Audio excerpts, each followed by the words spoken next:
They are an absolutely vital part of the supply chain.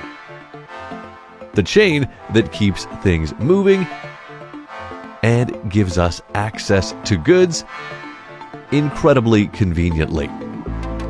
Which is why it's so important that they're well taken care of. And here we're seeing a routine service on just one part of a large truck. And the sooner it gets back on the road safely, the better. Here, a full truck drum brake service taking place. A very different looking brake than you're probably used to seeing. More common and modern rotors and calipers, what you probably see if you take a look behind the wheel of your vehicle. Here, the maintenance takes several steps, and we'll go through them. First, getting all the tools and materials together. This could include a jack and jack stands to get a vehicle up, a lug wrench, a brake drum puller, brake cleaner of course, not to mention bearing grease, and a bearing packer, new bearings if needed, and seals as well. Once the vehicle is raised and the wheel removed, it's time to remove the drum brake.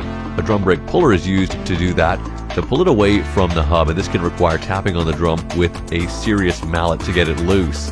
Then all the brake components need to be cleaned with brake cleaner, including the brake shoes, wheel cylinder, and other components.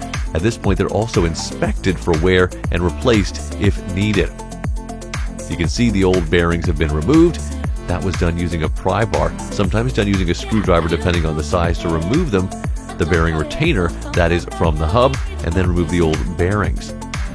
The hub itself then inspected, and a wire brush can be used along with brake cleaner to clean it, and again take a closer look for damage and wear.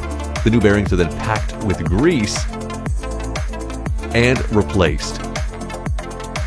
Once those new bearings are in, new seals are installed as well. A new seal is placed onto the hub and tapped into place using a seal driver or a piece of pipe that fits over the seal.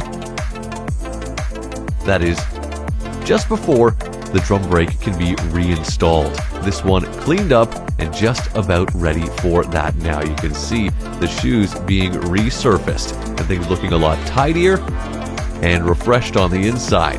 Good news for this particular wheel that was giving the driver issues. Not anymore. You can see more grease now being packed in there as the wheel is being prepped for closure. The cap slotted back down, protecting all those vital components inside. If any particulate dust or dirt begins to gather in that grease, it can dry it out and cause premature wear. So taking great care to avoid that, also an important part of this job. Now to reinstall the wheel, finish tightening the lug nuts, and then of course ease into a test run with the newly serviced drum brake in place. Looking good and ready to roll.